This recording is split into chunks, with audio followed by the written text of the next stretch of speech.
Hey, what's up, everybody? Welcome back to Bring Worship Broke series. Today, I have another amazing guest on my show, and we had already a little bit of conversation before we jump into the show. But she's a really powerful person when it comes to being aligned with God, and she's also in a coaching space. But she is switching a little bit of gears to going towards building like product-based business and so on. But she was there for quite a bit already, and she is really powerful when it comes to God alignment. That's what I said before, basically. And I would love to go into those topics and help people to realize how it's how we can blend business and God together, and like all the beliefs and everything what you had to, for example, go through or to actually figure out how to make it work and so on. And yeah, so I'm really pumped to have her here.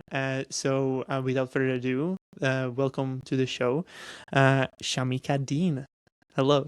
Thank you. Thank you so much. I'm excited. That's awesome.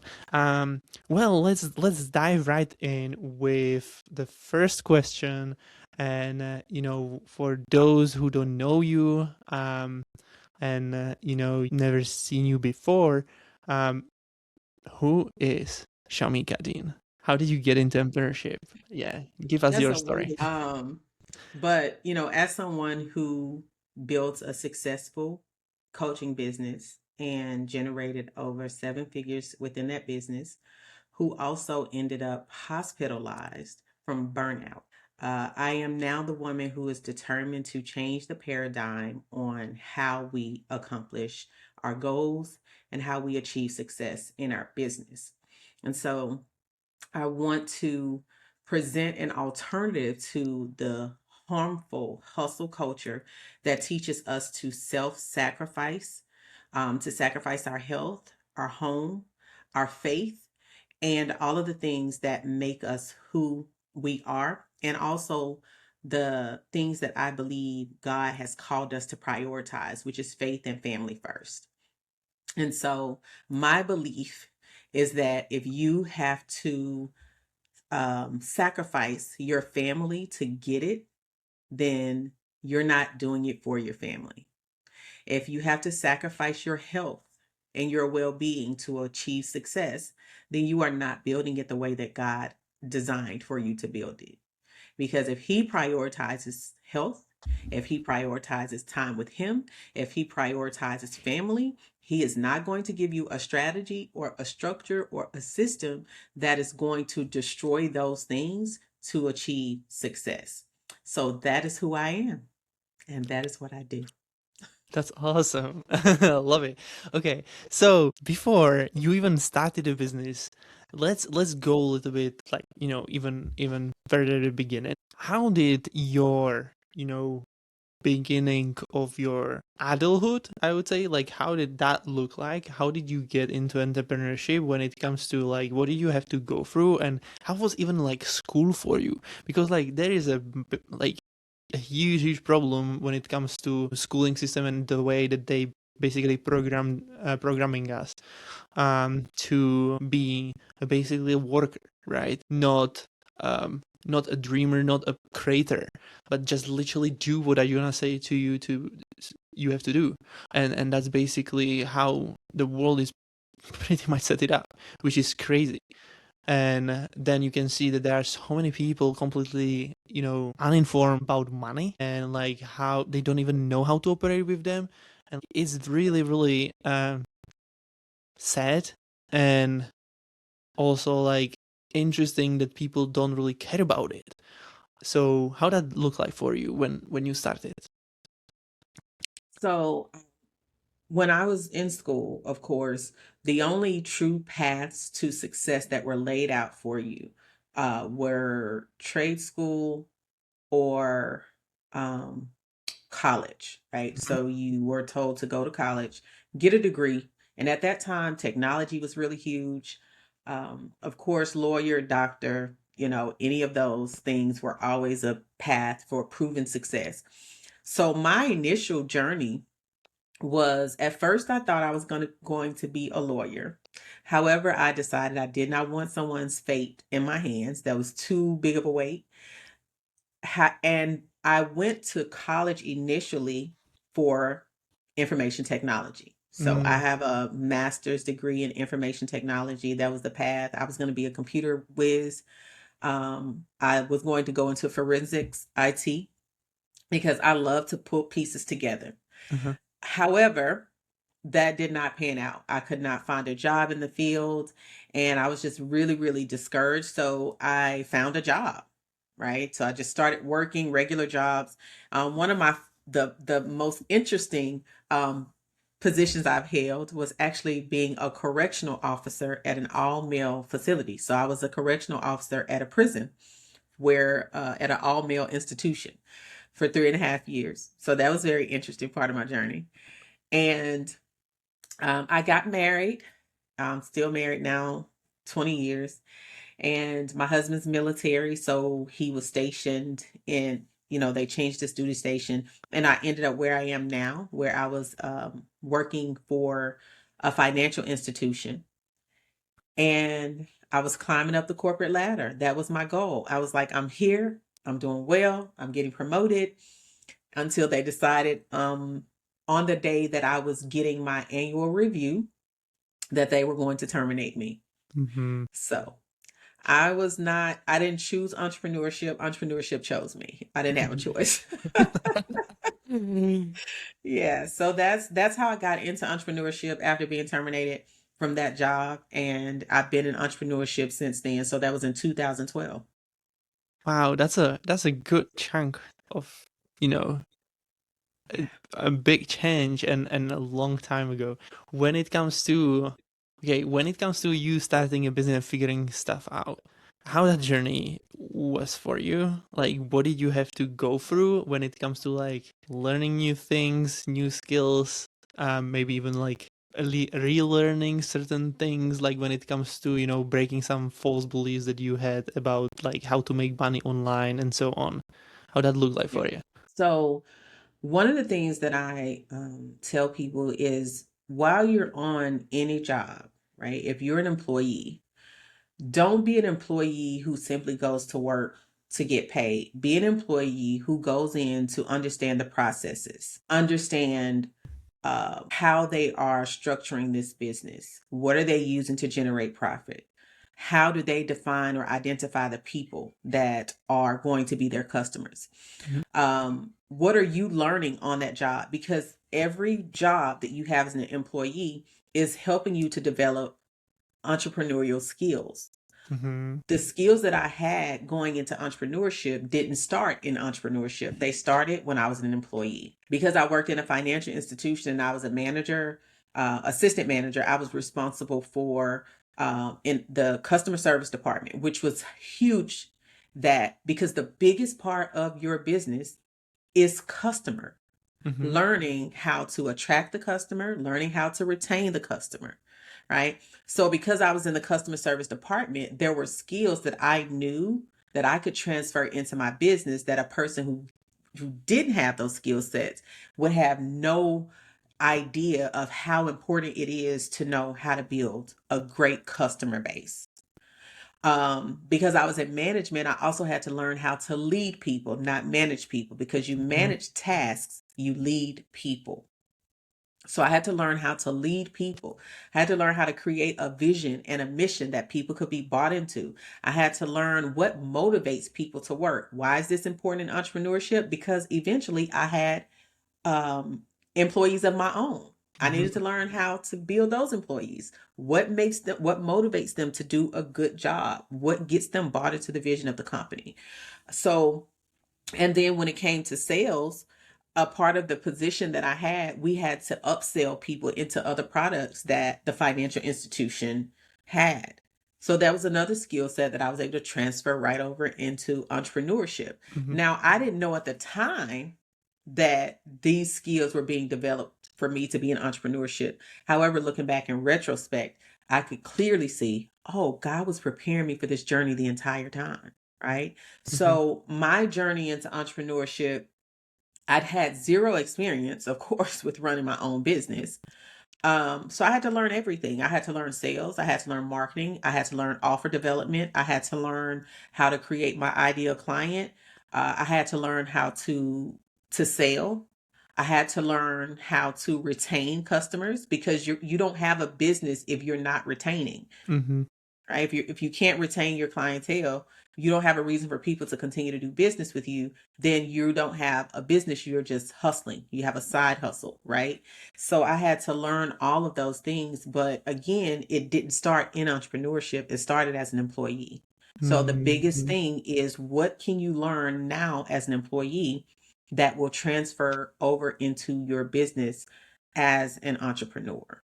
Have you always been looking at that way? Like when you've been even in, in corporate, like working for somebody, like that you are learning this type of skills, or you have realized it after you jump So into entrepreneurship and saw like what is it about actually? no, when I was an employee, I was determined to climb the corporate ladder. And Mm-hmm. because of that, I was always about learning about the other departments. So before I became a manager, I was going into other departments within the financial institution I work for, learning the operations. What does Mm-hmm. this department do? How does this department work with the department I'm currently in? Mm-hmm. So I took the initiative, not because I was planning to be an entrepreneur. I took the initiative because I was determined to be the best employee that I could be. And I wanted to become a CEO of the company. Like, I wanted to climb Mm-hmm. the corporate ladder. I just didn't know that I was going to eventually become the CEO of my own company. Yeah, Right. yeah, yeah. So the skills and that desire, the determination to be the best at what I was doing, again, it was preparing me for a position I had no idea was coming. I Mm-hmm. didn't know it. But again, looking back, I was like, wow, God, I see it now, right? And I believe we live life in retrospect. We don't really know, right? We're doing things and then something happens and we're like, oh, that's why that happened. That's Mm-hmm. why I went through that. So that's what happened to me in on my path of entrepreneurship. I looked back and said, wow, all of the things I felt were a waste when I was working for that company were actually building the skills that I needed to move forward into my purpose It was working on you to for my be able to. good. Yeah, yeah, Hmm. yeah. I love it. Yeah. Yeah. Um. And there's a scripture, Romans 8:28, that says, all things work together for the good of those who love him and who are called according to his purpose. So when I look back at that journey, that's the scripture that comes to mind for me. Love it. Love it. Love it. You said that you've been always like, well, even though like if you were in the corporate ladder, you still been so like determined, like even like obsessively. It seems to me like become a better and better and better and better and climb the Hmm. ladder. Not everybody is divided that way, Yeah. right?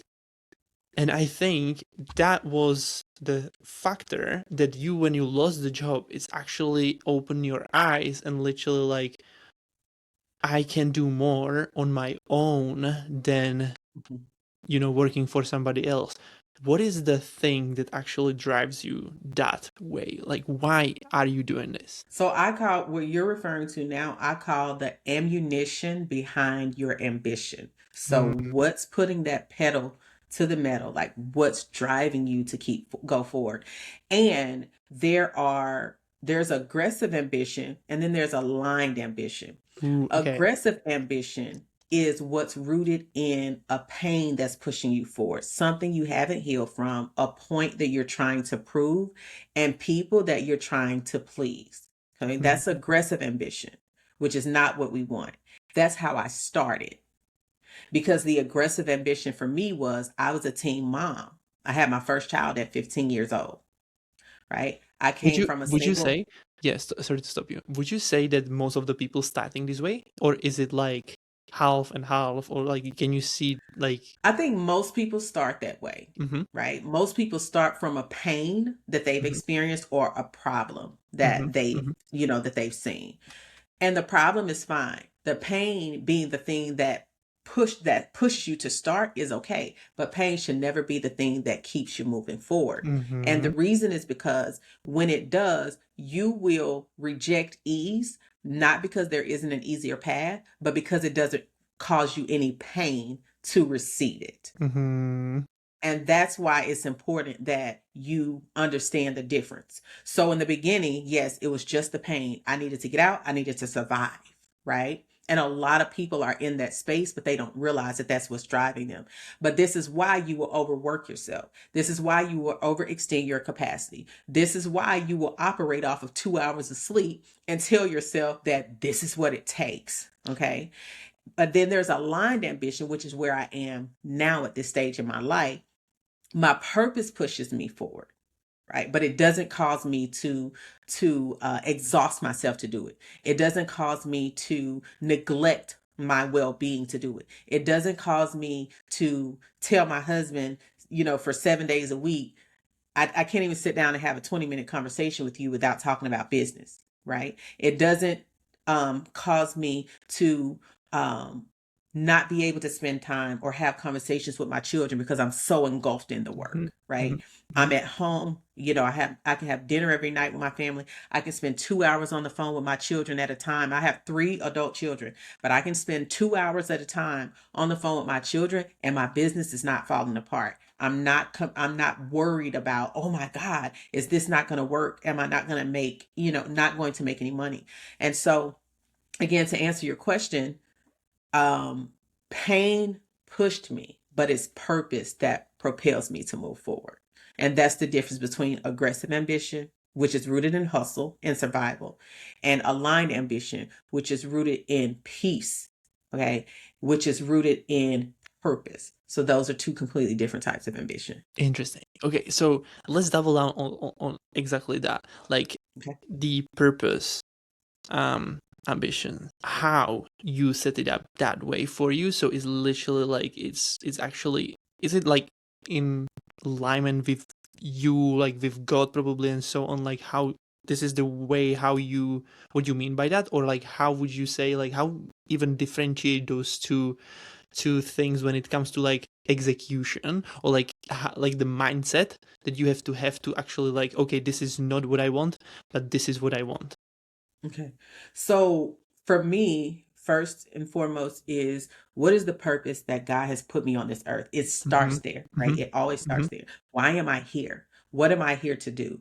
And a lot of times when we look at the problems, when we look at the things that we've gone through in life, that does begin to define our purpose, right? Okay. Because Mm-hmm. it causes us to see there is a gap here that needs to be filled. There is a need here that needs to be filled.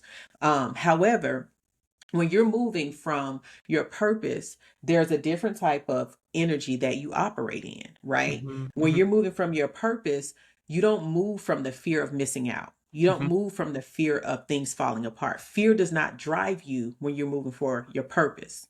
Okay. Mm-hmm. Now, this does not mean that fear doesn't show up, but what I'm saying is, whenever fear causes you to make decisions from desperation, or, oh my God, if I don't do this, this is not, you get what I'm saying? That anxious feeling of losing or missing out Mm-hmm. on something, that's evidence that you're operating outside of purpose. Mm-hmm. That's evidence that you get what I'm saying? Yep. So that's the difference. And the way that you notice that, pay attention to your body. That's why part of the work I do is about regulating your nervous system.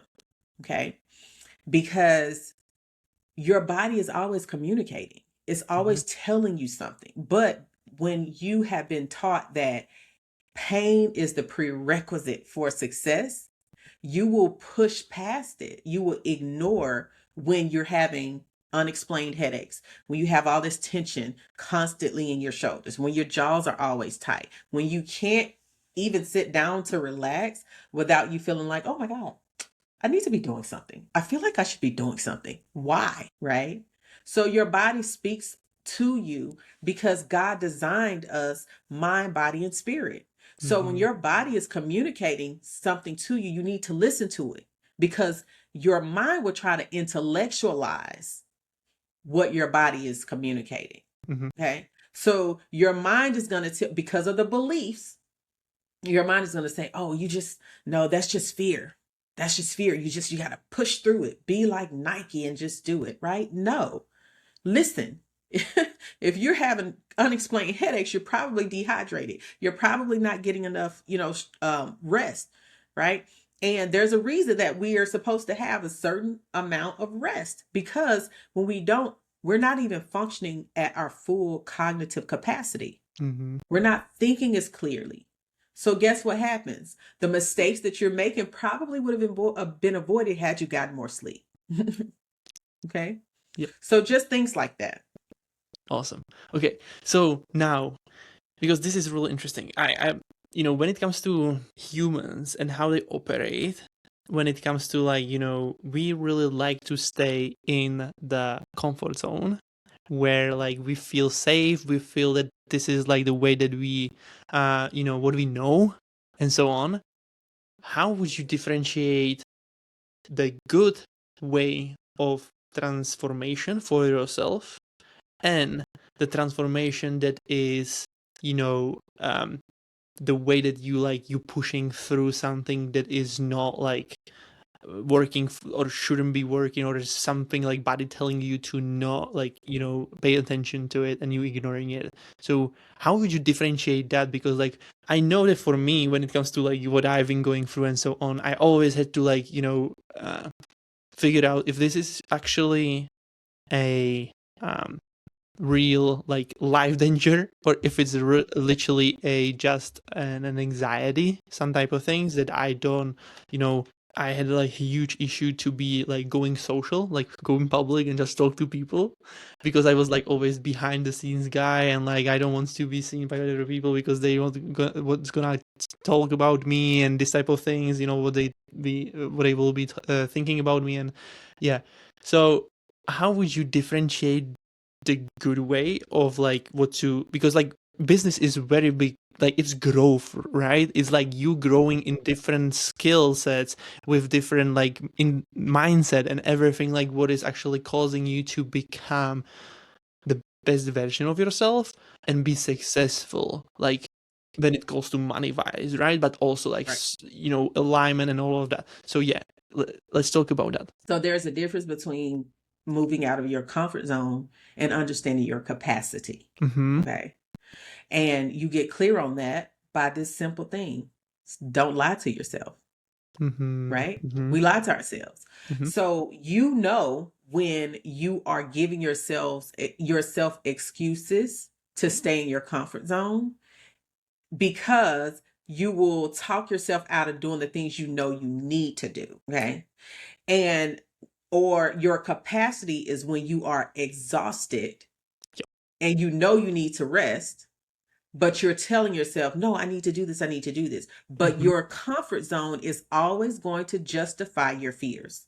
So that's how you know the difference. Love it, love it. Okay, that makes completely sense now, because Mm-hmm. that was the gap for me. I didn't really like, okay, because like how we can figure this out, because this is really important. Business is really big growth, like it's literally Mm-hmm. self-discovery, and it's Mm-hmm. like it's way different beast than literally being employed for and doing something Yeah, like because over you're and over doing again. everything. You're doing Holy smoke, you have everything to, until you can hire people to do the things you don't want to do. So, right. I get that. But yeah, it's just really being honest with yourself. And we are not always honest with ourselves, Mm-hmm. 100%. But also, your body's going to tell you when you're lying to yourself too, because your body will not lie.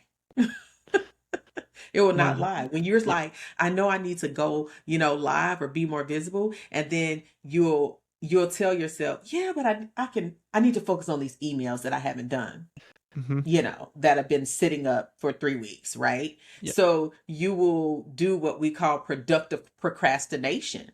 So you will focus on doing something so that you won't feel guilty about not doing anything, Mm-hmm. right? And it'll give you some justification to say, well, I was working on the emails. Yeah, but you should have been doing the video, Yeah. Yeah. Yeah. right? 100%. Okay, that's pretty cool. Okay, cool. Well, from there, uh, by the way, this was really powerful, right? This was Mhm. really powerful. I think this is going to help a bunch of people. Just this concept.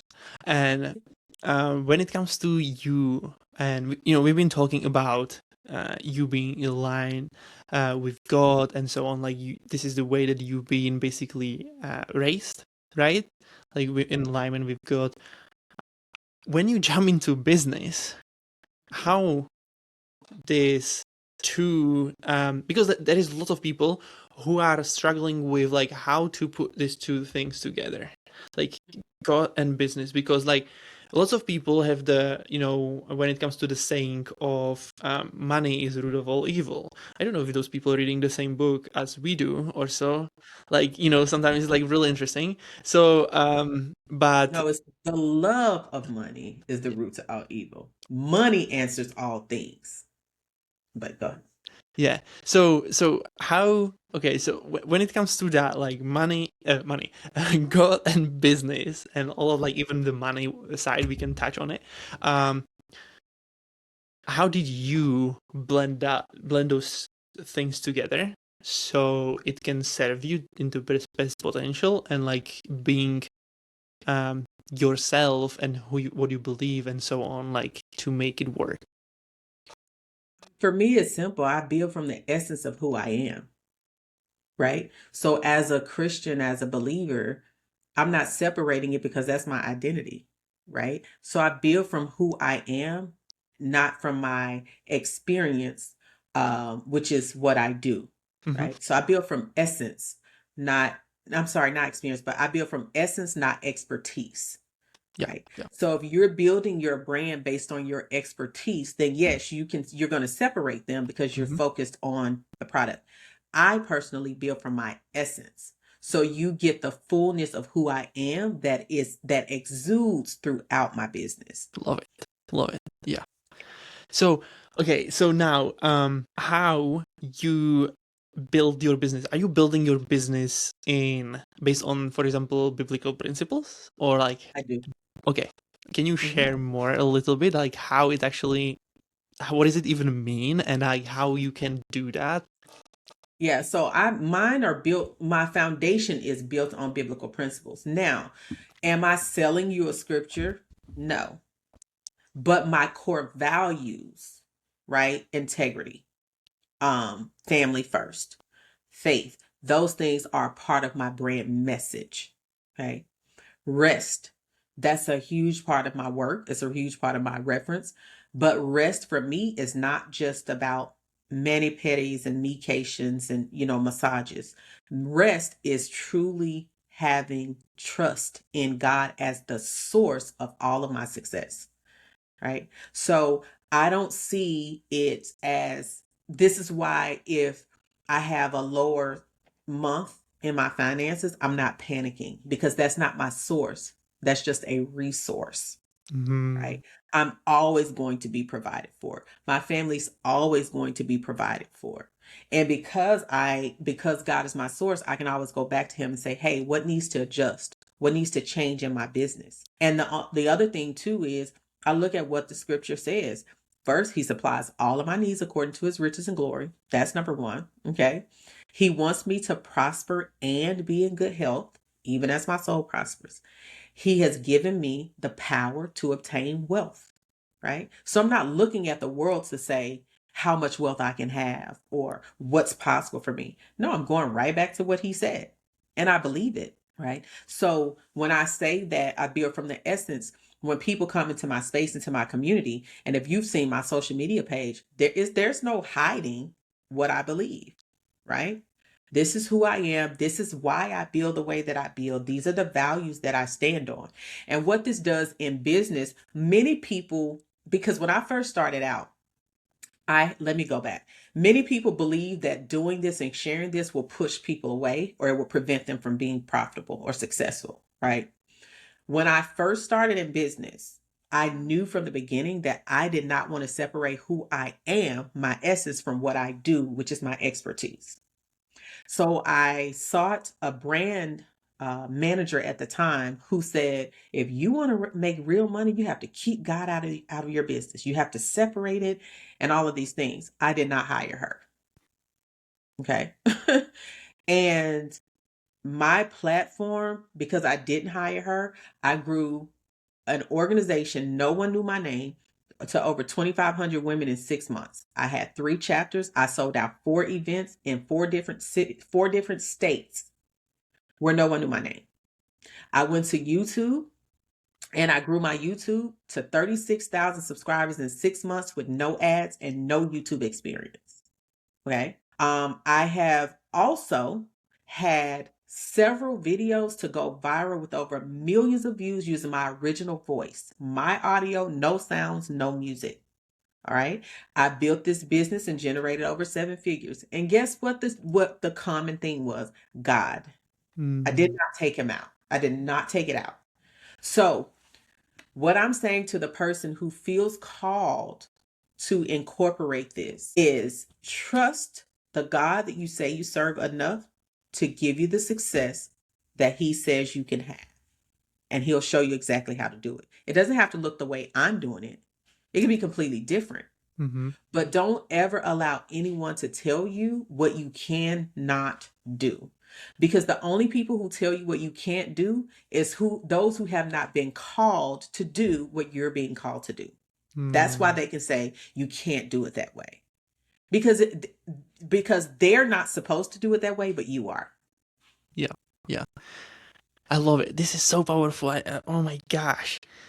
I've never, yeah, I've never like, you know, thought about it this way even. Like, this is insane. Like, it's really cool. I love it. Like, I mean, in a good way, right? Like, insane in a good way.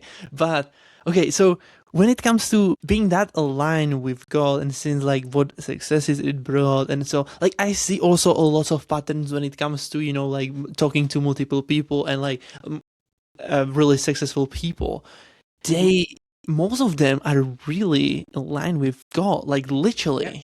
It's Mm-hmm. really like it's really interesting, and that's why I'm so interested in this topic, Mm-hmm. because like I want to see why is that what is the thing that we who are not wired that way, or like we didn't we're still figuring it out, why is what we are missing basically, what is Mm-hmm. the alignment, like being so, because I feel from you are completely, you're presenting yourself with comfort, with trust, with um certainty and everything, like the way that you like basically you are completely aligned in the situation and in everything what you do, and this is really powerful and I love it.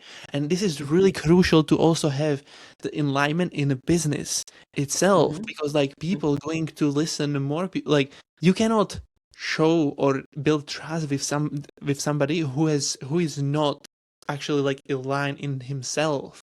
It has to Mm-hmm. be like there has to be the feeling of that the person knows that he is where he's supposed to be and he knows what he's doing, right? And so on. Like this is really, really powerful.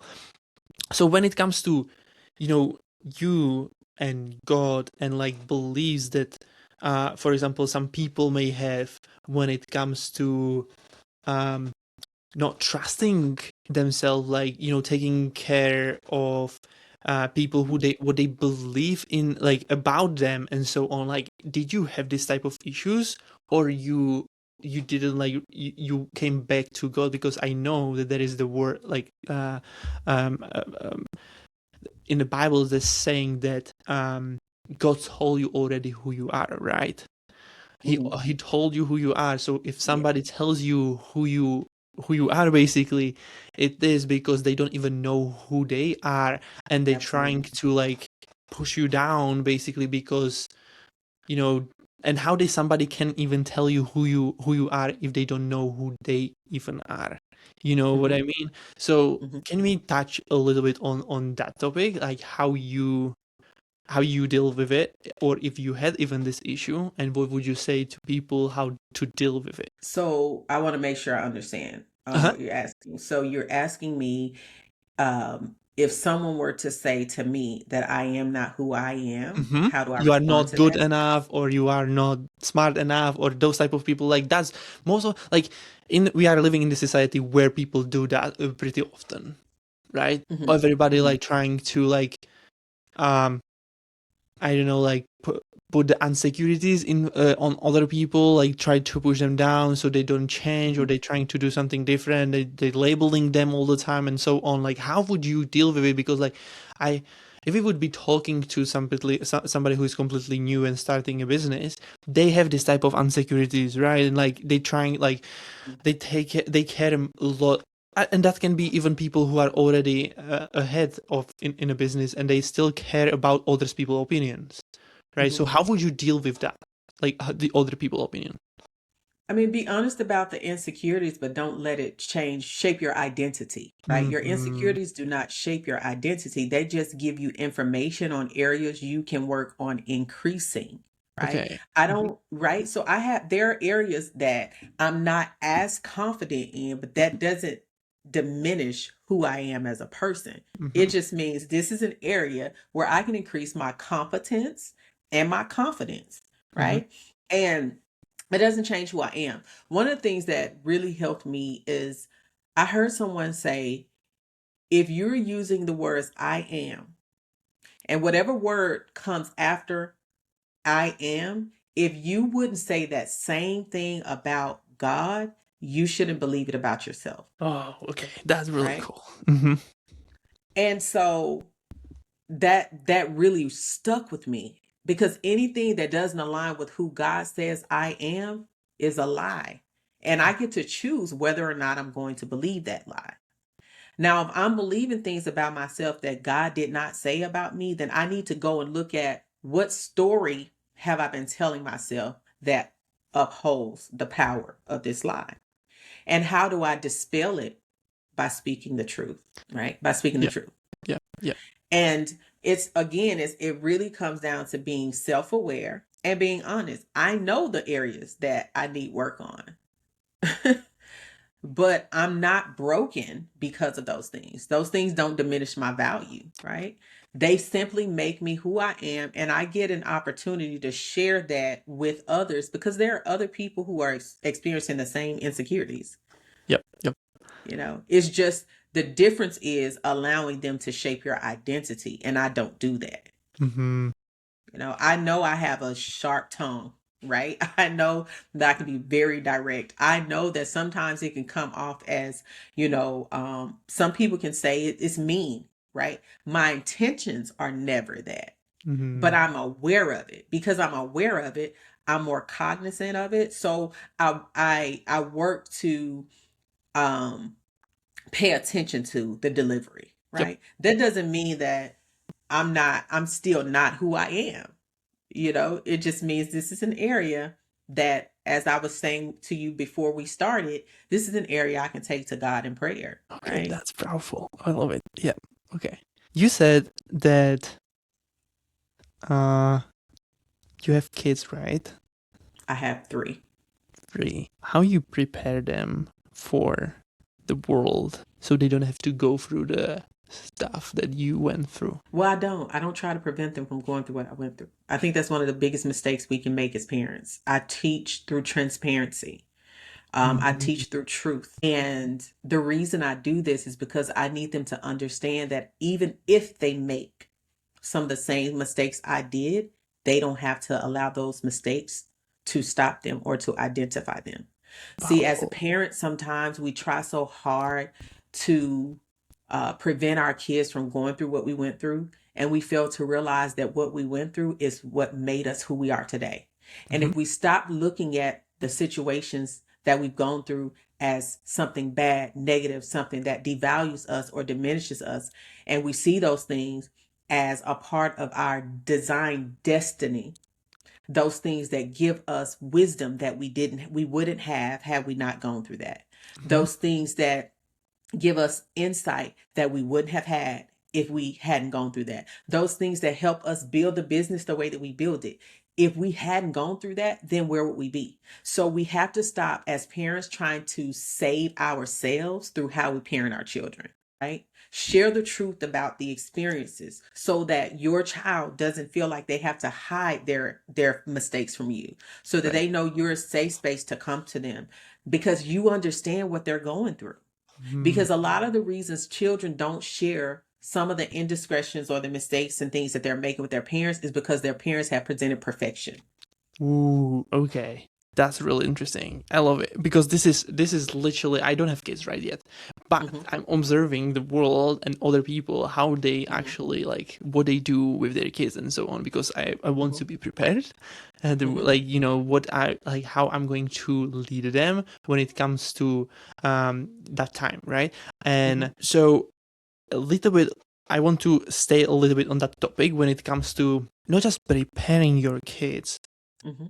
but also like how you show them that there are different paths of having a successful life. Does that make sense? What I'm trying to ask You for? said on a different path of having, what was the last part? Yes. How's the different paths? What Mhm. are the different paths that we can Okay. go in Mhm. our lives? Like, I mean, Okay. either in like business or Mhm. like normally like corporate or like, any other paths that they may come up with.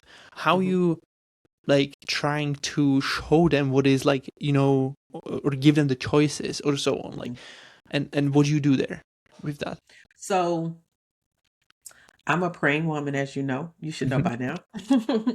So my prayer was, God, help me to cultivate them into who you've called them to be and not the version that is the most comfortable for me. Mm, So when I prayed that prayer, God began to show me different gifts that my children had, the skills. He also showed me what, although they're all my children, they needed something completely different from me, right? And what I also realized during that is that while they were so different and needed something different, God also gave me the capacity to give them each what they needed, though it was so different. So my children, I didn't tell them a path. I asked God to show me what the path was. Now give me the wisdom to guide them into that path, right? And so my children have different paths. Now they do want to be entrepreneurs, but it was their choice, not mine. It was their choice. And they've gone to college. However, my youngest decided, he's like, I don't like traditional college. I want to do a trade school. Okay, fine. Right? I'm not disappointed because your destiny is different from mine. I can't choose for you. However, I can support you. I can give you wisdom on here's how you may want to approach this. Here are some things that you want to consider, right? But it's not about, there's a scripture in the Bible it's in Proverbs, and it says, train up a child in the way in which they should go. And when they grow old, they won't depart from it. However, when he's talking about training them up, he's not just saying train them to follow this cookie cutter mm-hmm, path. mm-hmm. First question you should ask is, God, what is the way you want them to go? Right? So we know the foundation is to serve God, to submit their lives to God, to receive salvation, to receive, that's the foundational part. However, they're going to live out their life every single day on this earth. How do I need to guide them? Where are they going? And when you understand that, now he's going to teach you how to pray for them. Now he's going to teach you the type of things that you need to put them in so that they could be prepared for this particular, thing. Yeah, Like yeah. my daughter, I knew that my daughter was a creator. I Mm-hmm. knew it. I knew she had an eye for the camera. So guess what? When she was doing broadcasting at school, we made sure that we bought her things that would support her in that. We bought her cameras, we bought her tripods, all of the things. We know our oldest son is called into fashion. So he loved clothes. Guess what? We made sure that we supported him in that. Our youngest, we know that he has an engineering mind. So we made sure we support them in that. So it wasn't about choosing the path, it was about guiding them on the path that was already predestined Love for it, them. guiding them on the path. That's awesome. I love it. That's really powerful. I love it. Oh my gosh. Well, thank you so much. We are here 45 minutes. Are you all right with your timing, or do you have to hop off, or you good for a couple of more questions, or Yeah, I'm how good does? for a couple more questions. Yeah. Okay, perfect. Well, so now let's shift a little bit of gear when it comes to you and Okay. your um type of. I would like to study, like, a little bit of you, like what you when what you love to do the most, like when it comes to business and so on. Who you are, like, what is like the thing that you value the most when it comes to business, or like even your personal life when it comes to do love traveling, or like what is the thing that's fulfilling your, but like the needs, or like the things that you want to accomplish in your life? I definitely love to travel. Okay. I love to travel, not just for the experience, but for the expansion. I believe Hmm. when we travel, we get to see people in different elements. We get to understand the vastness of the world that God has created. We get to expand our creativity because creativity is expanded through sight. Hmm. Um, and experiencing things that you haven't experienced before. So if you see the same thing, you do the same thing. So when I travel, it's really for expansion. I want to look at the way the houses are designed differently here. I want to look at the different types of food that they have here. I want to look at the different activities that people do, in this space. And so that's why I travel. I love it for that reason. Hmm. As far as why or what I'm the most passionate about when it comes to business, um, it's not the process or the framework that I've developed for, helping entrepreneurs to create sustainable success that doesn't cost them their families or their health. What I do get the most excitement about is when someone tells me um, that their faith in God has increased. Someone tells me that their marriage has been restored because they're no longer so busy or occupied.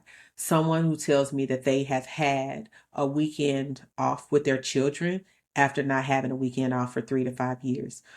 Someone telling me that they now have the courage to really be who they are, not wear masks anymore. Um, Someone who tells me, and I've had a lot of clients to say, I rested today and I didn't feel guilty, you know. Um, Someone who says, I shut my business down for the weekend and nothing fell apart. Mm. Um, those are the things that bring me the most satisfaction because it's letting me know that the work I do is changing lives and legacies and not just your ledger for how much money you made, right? Because anybody can teach you how to make money, but there are very few who can teach you how to make money and it doesn't destroy you and your family in the process.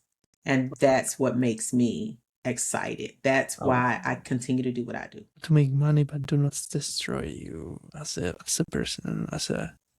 Okay, that's really powerful. I love it. Okay, so now, okay, um, okay, so when it comes to because most of the entrepreneurs are actually going into business because they want the freedom, like of freedom of probably cash choices, right? What did you discover along the way when it comes to how much money you actually need to have the freedom of choice? And then what was the next thing? Like, because I don't think that people can be in a business for that long because of money. Mhm. Right. Mhm. So, So, one of the things I believe is that your profit aligns with your purpose, mhm, right? So, when it comes to the amount of money that you make or you need to make, it aligns with your purpose, mhm, right? So a part of my purpose is spreading this message. A part of my purpose is going to be um, um, building schools for entrepreneurs. A part of my purpose for youth entrepreneurs.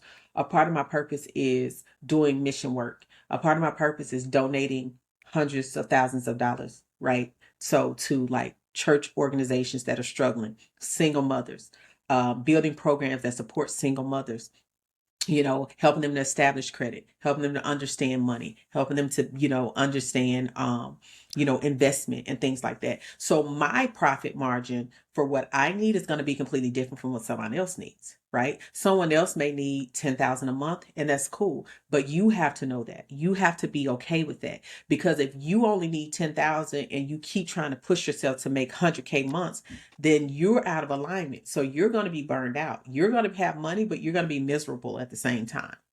You get what I'm saying? So you have to understand purpose first so that the profit makes sense. Okay. Um, And so what I realized when it comes to me personally, I don't need a certain dollar amount for myself personally to be okay. Mhm. Like I'm good. Thankfully I also have a husband who takes care of me, so I don't have to work. Let's just be clear. My husband takes pride in providing for his family. I don't have to worry about a roof over my head, what I'm going to eat. What I don't have to worry about those things because God has blessed me with a husband that says, you whatever you do is extra, right? But know that I got us. You don't have to worry about your livelihood. Okay.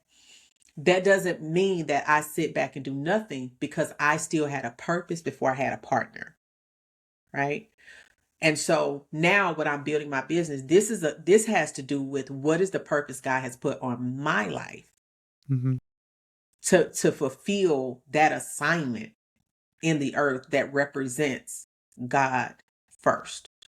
Okay. So some people will realize, and I've seen this as I work with clients, and they realize, like, I don't really need, why do I need $100,000 a month? Mhm. Why do I need 10K a month? Some are like, give me a good 5,000, give me a good 7,000 a month, with inflation and things like that, and I'm good. And that's fine. You just have to, you have to know that, and you have to decide that. Right. So I would never penalize or shame someone who says, I need to have a $10 million company. That's their purpose, right? Just make sure it's your purpose though. Mhm. And it's not some kind of point you're trying to prove, Mhm. Mhm. Mhm. you know, because Yeah. that's a difference. And if Right. it's a point you're trying to prove, you're going to know it because you won't have the capacity. So you have your husband is actually is also in a business? Yeah. He's a retired, he's a veteran. So Uh-huh. he's a U.S. Army veteran. Mhm. And he also has his own, yeah. So he has his Okay. own as well, but he's a veteran as well. Interesting. Okay. Hmm. So this is really interesting also, like a really interesting topic when it comes to, we've been programmed the way that men's should be the providers, Hmm. Hmm. right? And women's like, you're gonna like be kind of take care of or so on. I don't really like that idea exactly, but I would still do my best to do so and like, provide for my family and so on, like Hmm. as a man, right? Hmm. But from your perspective, for example, like from women's perspective, it can be also like that she's less valuable. You know what I Hmm. mean? Yeah, What because I'm you're trying to not say. because when it comes to a wife, right? So if we're looking at it from a big biblical perspective, the woman was pulled out of the rib, right? She was Mhm. pulled out of the man. She was already whole and complete. She wasn't Mhm. missing anything. But there's a part of him that was incomplete until he finds her. Because when they come together, there's a purpose that this husband and wife are actually called to fulfill together. Okay. And so that's why she's called a help meet, because she's called to help meet the purpose. But Mhm. she already has what she needs to be able to do that. Okay. Mhm. So she's not coming in for him to complete her. She actually completes him because she's pulled out of him. He wasn't pulled out of her. Okay. So, um, and with women, we're not created just to be, the wife. Like when you look at the Proverbs 31 woman in the Bible, she was a businesswoman, and her husband was known in the gates because of her works, not his. Right.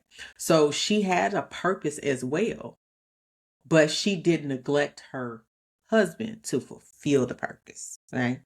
So yeah, it's not traditionally, a lot of times the way that it's looked at is the wife is, she's just there. She doesn't have any purpose outside of her husband. She's like inferior to him. No, he gave them both dominion Yep. Yep. and authority over there. Mhm. And so they work together to fulfill that. And when we look at each other as partners Mhm. who working together, then one will respect each other's position. Mhm. You know, Yep. like, I'm not minimizing your position, but neither should you minimize my position. I Yep. see the value in your position the way you should see the value in my position. You So know, are you you, growing for example, business for like, together, or do you do some work together on your business or on his business no, also? it's Like, do you help? support because it's two Support. different dynamics. So the Okay. support is there, but it's not, um, building it together, Okay. but there's a purpose that we have as a family, and there Yep. are things that we build, we can build as a family together as husband and Yep. wife. But the businesses, no, they're not the same. But of Okay. course, if there's something he needs or if there's something I need, yeah, I'm gonna help. When he had his dog business, I built the brand. I Mhm. came up with the messaging, got logos designed, different things like that, packaging, presentation. Hey, here's how we want to position this on social media. So my skills should always help Yep. whatever it is he's building and vice versa. Yep. Yep. Powerful. Love it. Well, thank you so much. Mhm. That was really awesome. I really enjoyed the whole conversation. You were amazing. And where people can find you to connect with you, support you, or like, even work with you. I am on Facebook, Shamieka Dean, Instagram, the Shamieka Dean, TikTok, the Shamieka Dean. I'm on Substack as well. Shamieka Dean, I have a newsletter that I send out every week, with tips to build wealth from rest and without sacrificing yourself and your family. And I have a website. So my website, shamiekadean.com. And for my product-based business, it's a different one. It's called Temore, but I'll have to spell it. It's Temore, lifestyle.com. So Mhm. temorelifestyle.com. And that's where my physical products are. Awesome. Love it. Well, thank you so much. Thank you for your time. And for everybody who's listening, we'll see you in the next episode. Thank you. Thank you. Bye for now.